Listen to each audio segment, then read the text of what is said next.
swift.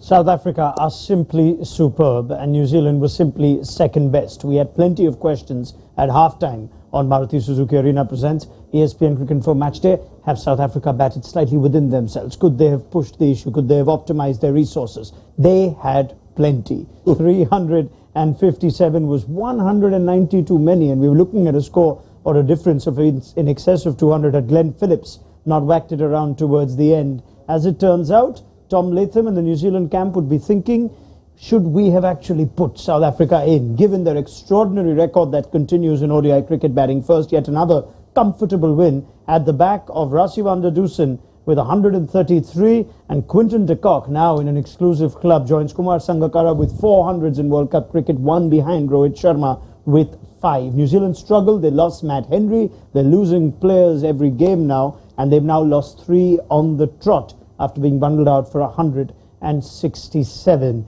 It throws the tournament open. It keeps Pakistan interested, Afghanistan interested. Questions asked now about New Zealand and the fitness of their players. But South Africa just carry on and march on. What a contest that one against India promises to be. So there is so much to look back on with Stephen Harmison, Matthew Hayden and Mitchell McClenaghan. Do you want to? I'll give Mitchell a little time. Yeah, he might be simmering a little bit. Yeah. Or he might have got a call saying, are you available? We might need a substitute player. He might be hearing the roosters starting to crow in New Zealand as well. What time is it over there? Do you want to tell us what time it is, Mitch? Why don't you take the opening comments? Because that's not the kind of result New Zealand wanted. It's not ideal. 4:45. So it's right and bushy, that's for sure. Yeah, well, that's at least you're in close proximity to that bed. 100%, mate. Yeah, the front room. This is where I sleep, mate. Absolutely, 100%. Particularly on my wife's birthday. Stop right there. Stop there. You know, the faithful for the show that come are just going to expect a completely different program. And I'm fine with it.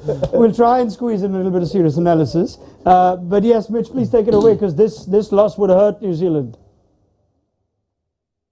Yeah, absolutely will. And you've got to look back at the last couple of games and the decision to bowl first against Australia and tonight to bowl first against South Africa.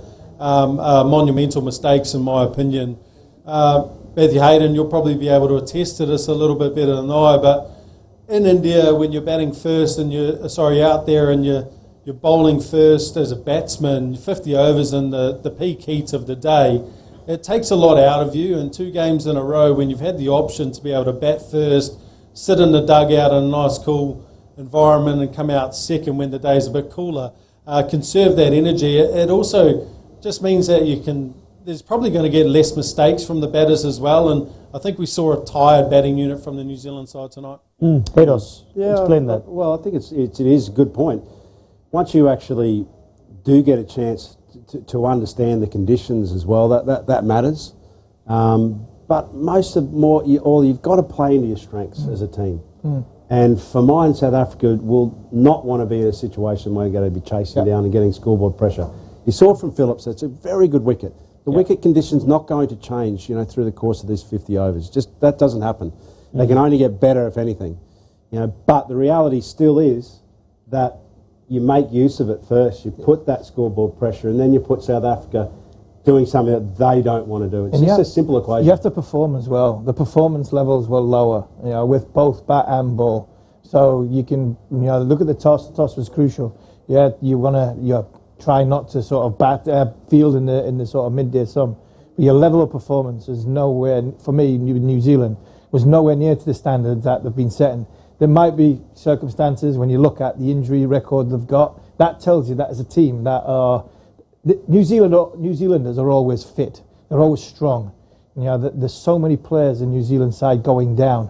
You could look at the Sri Lanka side. They've lost a lot of players. It's effective. And you would say the Sri Lankan cricketers aren't probably as physically fit as what they need to be. You'd never label that at New Zealand. You would never label that at New Zealand. And I'm not saying they're not physically fit. Their just bodies might be tired because of the schedule that they've had. So that questions what you do at the toss. Yeah, I mean, when we talk about that toss, and it is crucial because New Zealand have now gone down to what clearly look like three semi-final oppositions or semi-final contenders. Australia still have some work to do. India and South Africa have got 1 foot in it, you think.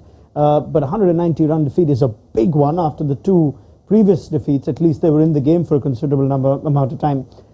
I've heard plenty of pundits on this show sort of say the minute you start thinking about the opposition at the toss, you start wrong. You know, you don't think about the opposition. You think about your strength. So is there merit in saying this South Africa point is not something New Zealand should have considered, even though the record is, you know, it's almost pulling us to look at it and say, yeah, put South Africa out of their comfort zone. Do you not think of the opposition? I think you've got to think of the opposition. You've got to do your matchups, you've got to do your planning, but then primarily you've got to play to your own strengths. You know, there's this saying within batting of just bat, meaning that you've got to just absorb the conditions, understand your preparation becomes a solid part of, you know, the week of play. Yeah. But then you've got to let go of the outcome, let go of the results as well. Yeah. And then you can be clear in your own mind. To me, at the moment, and that's what momentum does in tournaments like this, you get mounting pressure with the amount of losses now New Zealand is sustaining. You have to think of the opposition. Yeah, I'll put you in, you know, fast forward. Yeah. Right? Get to a World Cup final. India love chasing. Yes. South Africa aren't going to make India bat first. They're going to bat first. If South Africa win the toss, they're batting first. That's our strength. You know, this is how we want to play our game. So, if for New Zealand to go in and think about, you know, strengths and weaknesses of the opposition, now I think you look after yourself first, and then you have to think further down the line. There's nowhere in the world this South Africa side would worry about the opposition at a toss when they know for fact their strength. For me, the New Zealand point at the toss, to this day, I still don't understand what happened. And I guess Mitch wants to come in here as well. I guess it goes back to Mitch's point that New Zealand don't actually have an obvious strength or weakness, so they should have been flexible with the decision to put the opposition out of their comfort zone. Yeah, well, you say that, and I've been thinking about it this innings, and I was like, well, look at the lineup that New Zealand's got with the bat. They've been fortunate that Devon Conway scored runs in the past. Will Young's a new opener. They binned off Finn Allen just before the tournament. Raunak Kapoor is still new to international cricket. Yes, he's done exceptionally well in this tournament, but he's still new to international cricket and the pressures of a crunch game against South Africa. Tom Latham hasn't got any runs. Before this game, Glenn Phillips has scored one score, batted beautifully tonight, and Jimmy Neesham's played 2 games. When you look at the bowling side of the ledger, you've got Tim Southey, Matt Henry, you've got Mitchell Satner, and you've got Trent Boult. That's your experience. Yep. Those are your leaders, and those are the men in a crunch situation you expect to stand up. So they should have been saying, well, we're happy to bat first and put our bowlers under pressure, and our bowlers are going to win the game because they're the experienced guys and they've been there, done that. That's a good point, isn't it? I agree. Yeah, that's your case in point of you know, looking after your strengths as opposed to your strengths of the opposition. Yeah, funny enough, it now seems like Rachin Ravindra's runs were almost putting a paper over the cracks, and they're now reliant on his runs because Conway's not getting the score. And now all of a sudden that team that so comprehensively beat England on the opening day has so many more questions. We shouldn't get carried away by one result, but we're not. There's something about New Zealand that isn't as convincing anymore. Take your time. This just goes back many years. They always perform well, but you'll always find... I think it's very easy for us to judge a side on these performances, and look, quite rightly, that's our jobs to do so. To me, though, it's still looking solid enough. It has got a case where Conway potentially is that more experienced player, especially here in these Indian conditions. And, you know, Ravindra's been phenomenal. You know, he's had a phenomenal tournament so far, and that just hasn't quite clicked. You know, so where else are they going wrong? That's the question. Are they just unlucky? Williamson injured, Chapman injured, Ferguson injured, today Henry injured. It's not easy in a 15-man squad. Yeah, the injuries, but the injuries they've had, there's 3 muscle injuries there. There's 3 structural injuries there, which is pressure on the body. Kane's is not, Southey's wasn't, but the other 3 are, which tells you that, you know, the workloads that this group have had over the course of, you know, the last sort of 8 to 12 months is possibly coming back to haunt them in this short tournament that's going on. So that would be an issue. And then you throw into you just fast forward, 4 or 5 days, You've got to play Pakistan. And there's everything on that. I'd be interested to break that down to like workload, Yeah. maybe in terms of T20 cricket, Bolt in particular, right? But what's their workload in terms of the 50-over format? Mitch can perhaps throw a little more light here, because I think amongst the numbers, New Zealand doesn't quite get that quantity or volume of international cricket. Mitch? Yeah, look, the series before the World Cup, only Trent Bolt out of this group went to Bangladesh. And he went to Bangladesh because he knew leading into this World Cup he was going to need more overs under his belt. And the rest of the guys ended up going home. A couple of guys had birth of their first children, Jimmy Neesham, Mark Chapman. But they also missed out on that nice little run in and been into the subcontinent, not rushing any preparation before the World Cup. And all of us know, travelling, or particularly from New Zealand and Australia, it can take you a week to acclimatise to conditions, and you can push yourself a little bit early, and it might not spring up, that soft tissue injury might not spring up in the first week, but because you push yourself 2-3 days earlier to a higher intensity, it catches up with you 3-4 weeks down the line. Yeah, see, that's my point. Like, it's very hard to look at workload in the modern game because you have to be specific to the actual code itself. Yep. And a nation like New Zealand's not playing a great deal of 50-over cricket, and its players are preferring, like a Bolt, to play more the shorter version of the game, the short S version of the game. And that's when it comes. It doesn't come, like Mitch says, it doesn't come in the first week, first 3 games. It's like football. Players don't get injured and don't get cramp in the first 10 minutes. They get the last 10 minutes. So the latter part of the tournament is where you get fully fit bodies. That's where you from a preparation point of view, you try and prepare for the whole tournament and not just the start of it. And I think that's what's possibly coming home to roost. Damn, it's a long game. You know, 50 overs is a big chunk of workload. Especially in our part of the world with the humidity and the heat. The heat, the travel. Yes. It's not an easy day. We'll keep coming back to the same thing. You go back to the toss, like Mitch said. Why would you put your sort of 11 men team through that 3.5 hours when they could have been sitting, when half of them could be sitting in an air-conditioned room with their boots up, waiting for the sun to go down, and then it really does make sense. There's a lot of factors here, and it actually triggers me to a point we were wanting to discuss on a generic level, not only about this game. We had a chat recently, just off air, on whether a 15-man squad is actually the right number for this format in these conditions for the World Cup. In your time and the times that you played actively, it used to be a logistical thing, financial thing for the Bulls. I don't quite see the game having that sort of challenge anymore. Most teams send travelling reserves anyway, but you can only inject them if you rule a player out. So what are you pitching for, though? Like 20, 25? 17? Is that more fair for a 9-team ODI World Cup in these conditions? 17 or 18? I think it was the 18 in the World T20 because of the COVID. I think there was an extended... only for the pandemic, I think it was extended. There was an extended. But whether the ODI World Cup in its current form... I was consistent right before the tournament, did previews, a lot of previews from the work back home. And for the 2 weeks leading into it, I was like, 15's not enough. Not with the games and the high intensity that these guys play at now. The amount of games, short space of time, the high intensity, as well as the only player, a few leading into the 50 over games as opposed to T20, we're going to see a lot of injuries. 15 men are not enough. And I couldn't believe the amount of kickback I got against it. I really got, I got people coming, people were kicking back at me saying, no, 15's enough. It's always been 15. You're talking nonsense.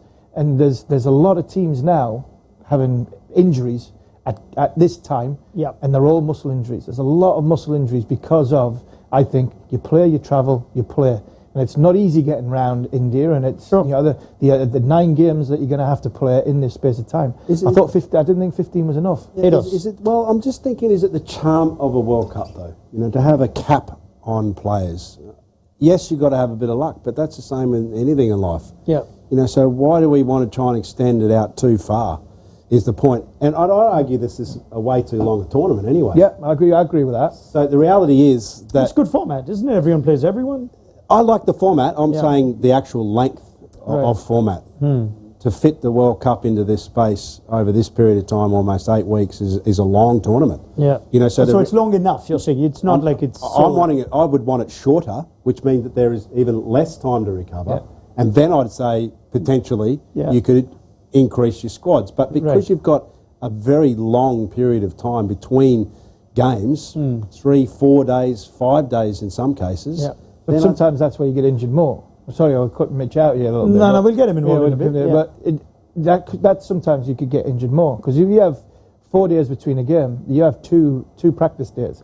Do you think these guys, these bowlers want a practice day tomorrow or the next day? Maybe they just want to play golf. They go play golf. There we go. We know what happens there. We open a can of worms. Don't do that. Don't do that. But what you get is, if you've got 3 or 4 days between games, you might have basically a practice day, which nobody needs. Yeah. You turn up and go through the motions. That then puts stress on the body just by physically being there, and then you're adding to the latter part of the tournament. When I made the point at the start of the tournament, I didn't want to get to the World Cup semi-final or final and see 2 or 3 absolute gun players, star names of the game, missing because I had a calf injury or a hamstring injury because of the length of the tournament, the intensity on everything, and the way it goes. I know you can't have everything in life, and hindsight's a wonderful thing, but I just wonder if the injuries are now coming because of the schedule. Yeah, I mean, as it turns out, also a number of major teams almost picked their squad gambling about the fitness of key players, whether it's Travis Head, whether it's Ben Stokes, Kane Williamson, many players that you felt may or may not, Tim Southey perhaps, may or may not be fit, but you almost the rules force you to pick your 15, and you might suddenly find yourself in a 12. Now, I know the opponents of this would be saying, well, don't pick them then. Yeah. Find a 15 that you can trust and bring them in as replacements. The opponents will say the big teams will benefit because they'll have a greater depth of squad. Yeah, I don't know about that. I'm sure every team can manage an 18-man squad, including the Dutch, perhaps. There were players that they could pick. But anyway, let's go to Mitch on this. Wayne, you've heard a lot, Mitch. Look, for countries like India and Pakistan and Sri Lanka, I make the squads 30-man squads because they're going to get so confused when they go to pick a team. They're going to put a poor side out or a different side every game. So that works in our favour. We can only pick 15. That's it. That's all we've got. All right, I'm going to end this here now. Let's go back to the game. But before I do, since we've actually brought it up, there's some big news from Ahmedabad that Glenn Maxwell has bizarrely found himself at the end of yet another freakish injury, falling off a golf cart and having some sort of head injury, which we hope he's all right. And you're not making me do this report with a straight face. I can't believe it. Yeah, I was going to come down to what it's like to get a freakish injury while you're actively playing. Go back all those years to when you had an unfortunate incident with a canine. I went for a run up at home. Yeah. Now, up home is in regional Australia. My nearest neighbour's about 7 kilometres away. But they have this stray dog up the top as I'm running, and it's latched onto the back of my leg and bit through my Achilles and tore a big open patch just ahead of Mob in the Ashes series. And freak accidents happen. But I must say I wasn't playing golf. I was actually going for a run, trying to get fit. Yeah, you lost take on this mob. You lost me there when you said going for a run. Yeah, I didn't have many muscle injuries because I didn't have many muscles to sort of get injured. So I was quite happily not the exercise thing. I was good enough for bowling, and that was it. So the freak injury, the ever had one? A freak one? He's just a freak. Just a freak. Yeah. That's his injury. I once did my shoulder get my thumb caught in my pocket with it, and the sort of poor action I had, but. When I look at say that slowly again, please. As I came up, I know what you're saying, but just say your thumb got caught in your pocket because of your awkward action. As my awkward action, all arms and legs, as Hayden will you remember, he was 22 yards away, dizzy as he sees me coming in, and as I came up, I got my thumb caught in my trouser pocket. My shoulder just sort of popped a little bit, and had to spend a bit of time on the sideline. Oh, so. Goodness. Mitchell McClenaghan. Explain that to your captain. Mitchell McClenaghan, please. But I used to have to tape my pocket shut. For the exact reason. Same reason, yeah. See, it's a bowler thing. Yeah, it is a bowler. It's just weird, this whole conversation, isn't it? I'm not. I play a lot of golf, but I've never tried to hit a golf ball on top of a golf cart. No, I really haven't. No. I really am struggling.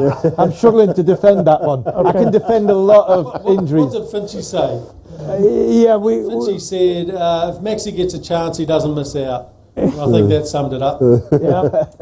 Right. We on behalf of ESPN Cricket for Matchday, my sympathies to Glenn Maxwell, and I hope he recovers soon. Don't worry about these three. But let's try and pull back to the game. Because we've barely given South Africa a mention. This is a serious team now, and they have outplayed what we thought were front runners for the semi-finals in the early part of the tournament. So let's just scan through what went right for them. We'll come to the first innings in just a bit. But Marco Jansen's effectively killed this game off yet again. We brought up the numbers before, Edos, and he seems to be just the new ball bowling What a you great need once you find. get 340 regularly. Yeah, what a great find. Bounce, a little bit of shape, and genuine bounce as well. Not just like he's prepared to actually have a crack at the short ball. Something which we've all been encouraging, I think, the modern day player to have a look at. Look at the boardroom, as they say. I think you look at the 2 wickets that you see the wickets that he got. He got one on the front foot. So as a batter, you go. That's Conway. He's 6 foot. He's 6 foot, and he's 6'7", 6'8". He's a big How guy. on earth can I get forward to him? And then the slippery one he got to Ravindra, that was on the money. That was hitting him right on the New Zealand badge. And the only way he could get sort of out of it was by flipping it up, which got caught fine leg.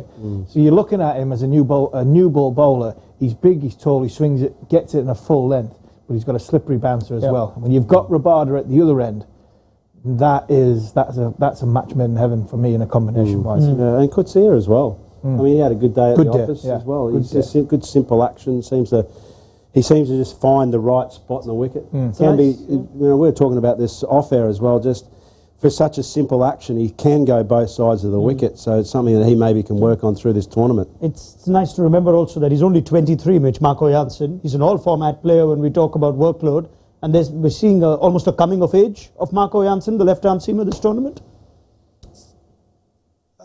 I mean, results-wise, I think there's a coming of age. I watched him. I think he's still super raw. You still see every second ball he loses his wrist and the ball doesn't swing, which I think is a really hard thing for a batsman to line up, which is a nice attribute for him to have at the moment. And action-wise, I think he just skips through the crease. He seems to get onto the batsman a little bit quicker than you expect. Doesn't have that big load-up, but I think there's more there. I think he can bowl 5 to 8K quicker. He's not really using his front side, and he's going to get stronger as well. So a really strong prospect, and it's nice for South Africa that he's getting returns so early in his career. Yeah, very good from Marco Jansen, breaking the back of New Zealand's innings with the wickets of Conway and Ravindra, star players in this team. And backed up by what clearly we'll get. Let's go to Coetzee and Rabada. Rabada's almost doing a supporting role here. It's not a bad bowler to have for a supporting role because he also seems on the money. Sometimes Rabada goes missing in T20 cricket or even at times in international cricket. Rabada seems on the money this tournament. Yeah, it's interesting. You can tell a lot just by his attitude. Yeah. And how he approaches the crease and the wicket and just that sort of mindset. Body language, yeah. Yeah, he's just general body language. You know, for a quick as highly talented as what Rabada is, that sort of needs to improve as this tournament comes to the pointy end of the stick because he is the key and he can glue that innings together and he more than likely, if he does get his attitude right, everything else will happen around him as well. Now that he's got some support at both ends for him, I think he'll really lift. He's been the number one man. He is Jasprit Bumrah. He is the main man. All of a sudden, the last couple of games, he didn't play in the last game because he got a rest. He's only bowled 6 overs in this game. He's still going to protect him because the game was won. Jansen's been talked about quite a bit. Nice positive conversations about Coetzee. So Rabada comes into the next game and it's I'm going to show you who's top boy, and that is a good prospect to have for a captain's point of view, just to pump his tyres up. Temba Bavuma at the other end, right? If you give you a rest, Jansen took the headlines. Come on, KG. Let's you go back to the top of the tree, and I think that just little confidence boosters will do him the world of good. But for me, he is still number one. He's still up there for me with Jasprit Bumrah as the leading white ball bowlers in world cricket. And he didn't get out of second gear today, and he bowled brilliantly. India have taken, I think, clear first position, Mitch, as far as the best seam attack this tournament. But from the visitors, South Africa seem right up there too. All the other teams seem to have spread it around a bit, or they don't quite have their fast bowlers firing. South Africa right up there, or just after India? Oh, look, if South Africa keep on rolling out that 4-prong pace attack, I think they go a long way to actually superseding India. Because often you'll have one bowler who gets met on a day, and that leaves India down to 2 bowlers. And if that one bowler who gets met is Jasprit Bumrah, then they're under the pump. And that's just the reality of it. Is South Africa had 4 guys who were on fire tonight. Maharaj came in as well and bowled beautifully. But if they have one guy off, the other 3 guys are going to turn up. And to make your point on Rabada, attitude is a massive thing. Hados, absolutely. But I think that first change role in one-day cricket now is so critical because we often you can get off to a good start, 2 new balls, but batsmen get an ability or the option to rebuild and go for periods where they don't lose any wickets, and that can take a game away from you, like we saw for New Zealand today. And Rabada came in straight away, and he dried up the runs and put a lot of pressure on. And to me, I thought that was probably one of the most important spells in tonight's game. Yeah, just killed it off. And Tom Latham continues to struggle for runs, and he'll have questions now on where his team stand. Well, let's go back to the first innings very quickly. We had a lot of doubts and thoughts, Haydos, Harmy, Mitch, on how South Africa batted. Give them full credit here. They probably knew exactly what they were doing. Maybe they'll still think, let's try and utilise the form of Markram and Klaasen more, but do we now go back to saying that was a safe, short template that is clearly working? Yeah, it's safe and sure, but it doesn't win you a World Cup. I think that's our point. Yeah. You know, you need to be uncomfortable and be comfortable with being uncomfortable in a World Cup. You know, so what we were really saying is, why promote, for example, the batting order that they did? You know, what is the advantage of doing that? David Miller, you said. Of Miller, when you've got so much batting resource and it's been doing so well through that middle. What is the point? A bit like New Zealand at the toss. What is really the point? Why try and, you know, rediscover or reinvent the game? It doesn't matter that Miller actually did okay. It doesn't matter. No, because I think he's doing great anyway. I mean, he's someone that can come in with 5, 6, even 10 overs to go, and that's his job. With 180 strike rate, he blasts oppositions away. Yeah. That could cost you as well, because if you do it and it doesn't back up, if it fails, Miller comes out and chips one up in the air, and then Markram tries to go out and show, this is why I should have been up there, and he chips one up in the air, and then all of a sudden, you know, you put yourself under pressure a little bit. They've got a formula that they're going at. It's the first 30, and then we try and play a 20-20 game with 8 wickets in hand. And that is our template, and it's working perfectly for them. I didn't understand why they tried to change it. And look, a high-performance culture, you're trying to get the 1%ers. Yeah. I mean, at the moment, you know, that sort of, these discussions around the lineup is a 10% discussion. Sure. You know, the milestones is a 10% discussion. You can't afford to waste one ball in a World Cup if you're going to be standing on that podium at the end. They're the 1%ers. You know, taking that little bit of time, Van der Dussen. Okay, great for Van der Dussen. Fantastic. Yeah, got your 100, no problem, 133, but you've parked 20 balls. And those 20 balls, and same as Quinton de Kock, parked maybe 15, 20 balls.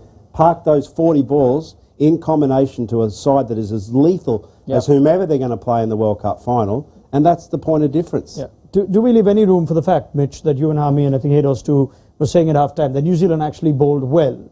So can we leave any room to say, maybe de Kock and Van der Dussen had to manage a pretty good bowling effort and they couldn't quite get away as much, and they did their job?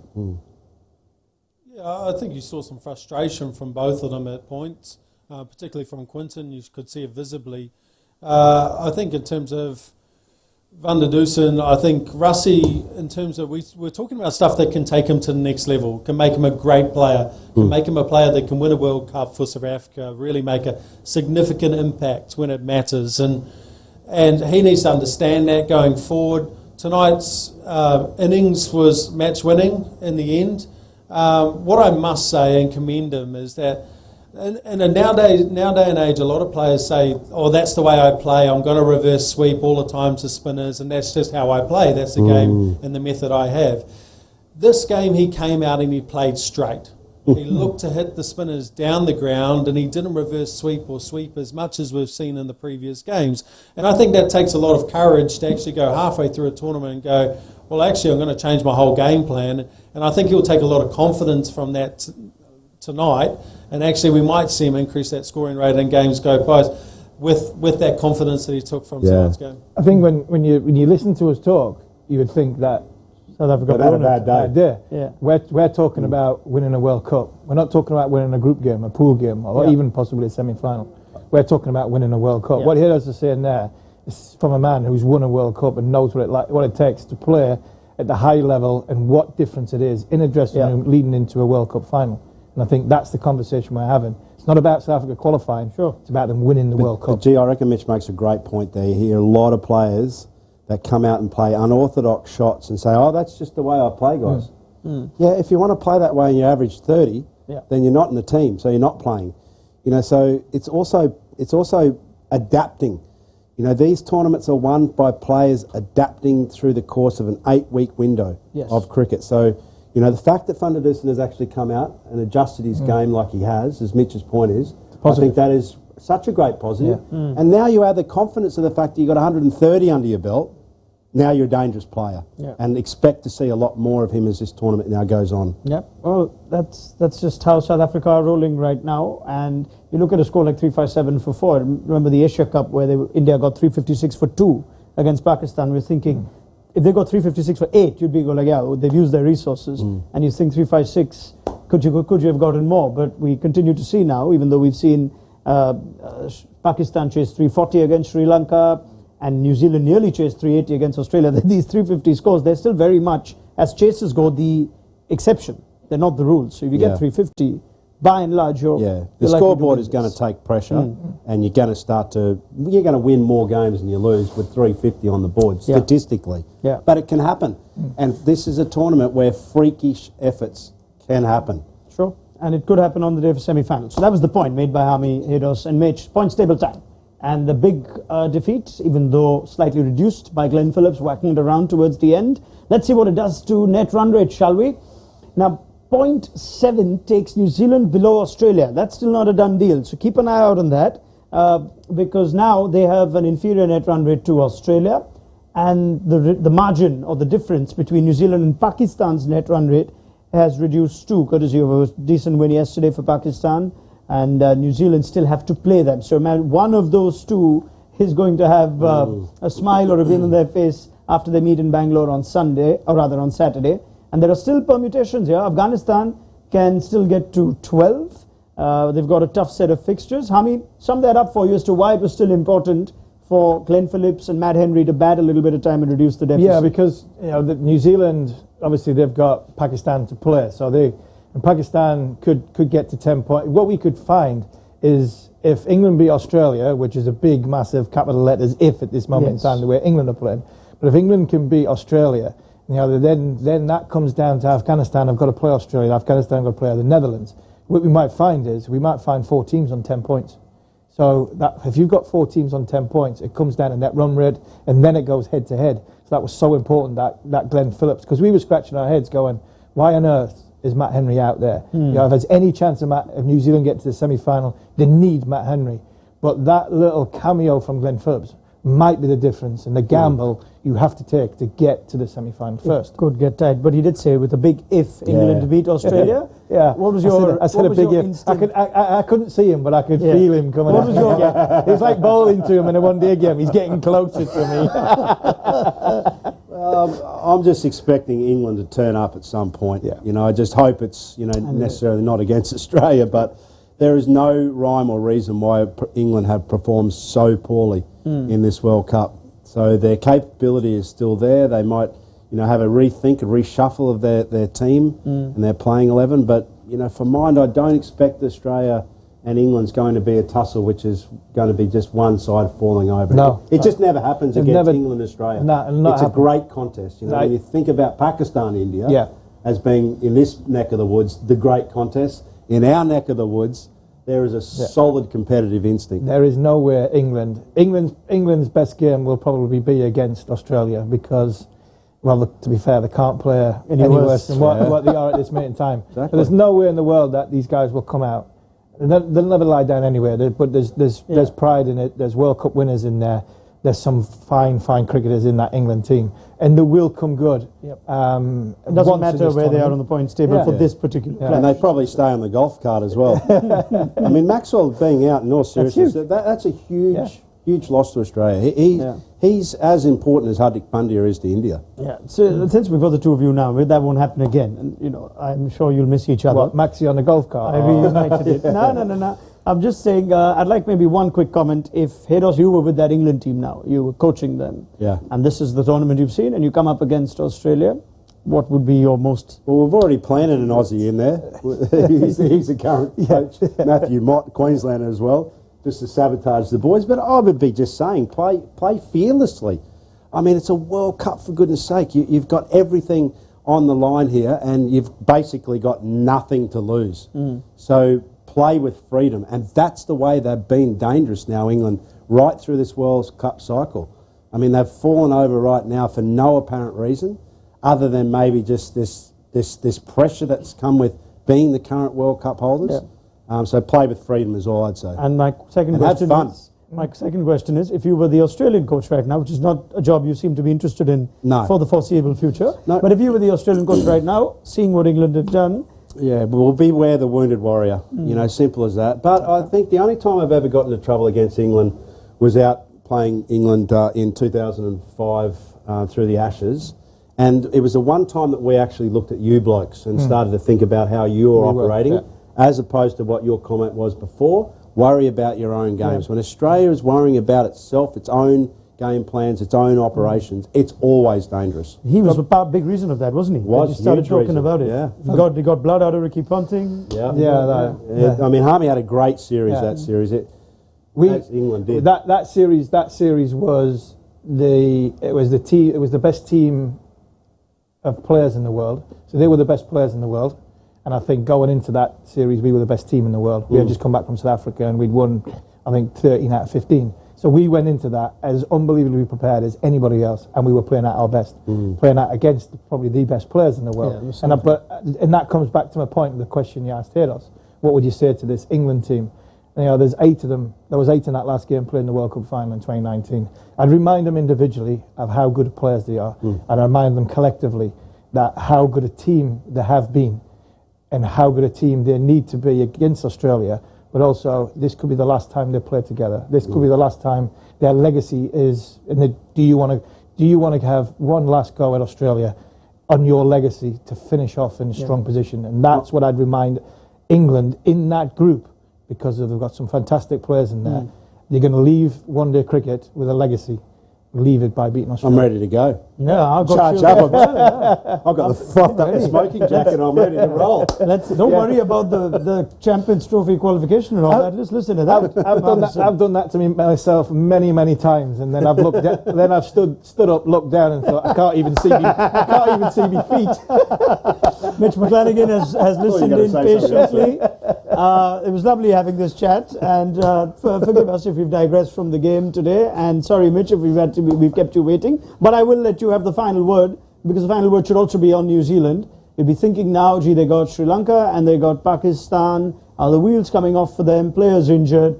Do you sense there would be a case for panic, or do you still think that they will have enough to at least make the top 4? Well, look, I mean, it looks like Henry's out. We don't know about Lockie Ferguson. Chapman's still out. Neesham, if he batted that low, his thumb better be broken. Otherwise we'll be questioning his character a little bit.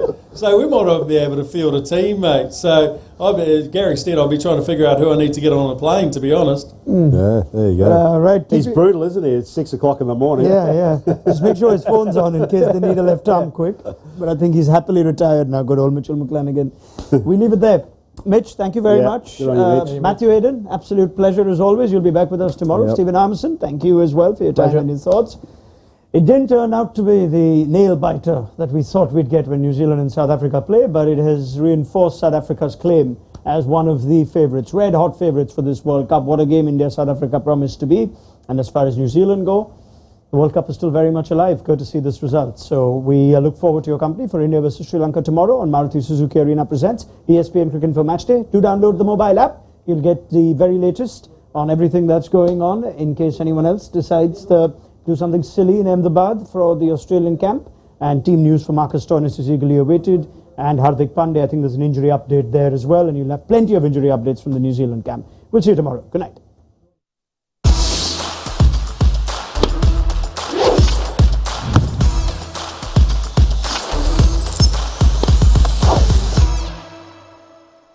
Stunning looks. The